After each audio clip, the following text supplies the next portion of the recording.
How to know if someone has unfollowed you. Hello and welcome to Quick Guide. I'm up with another quick and easy tutorial video on how to know if someone has unfollowed you on Instagram. For that, you'll have to open your Instagram application on your mobile device to the message section by clicking on the messenger icon at the top of the screen. Now, click on that person's profile to visit the chat section and go to the profile of that person. Click on the following list of the person. Then at the search bar, type your username. If you found the username here, that means the person has not unfollowed you. Similarly, let's check another one. Go to their profile, click on the following, again enter your username. And as you can see, username is not visible in the following list of this person. To confirm, let's click on this following button. If it turns out to be follow button here, then you can be sure that this person has unfollowed you on Instagram. Simply click on it and click on unfollow.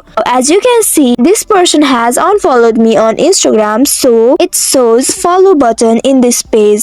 So this is how you can find out that someone has unfollowed you on Instagram. Keep in mind that this method can only work if the person has not private account or has not limited the visibility of their following list. That's all for today's video. Thanks for watching till the end. If you found this video helpful, don't forget to like, share and subscribe the channel. So hit that bell icon to get notifications on more such helpful tutorials. See you in next video. Stay connected.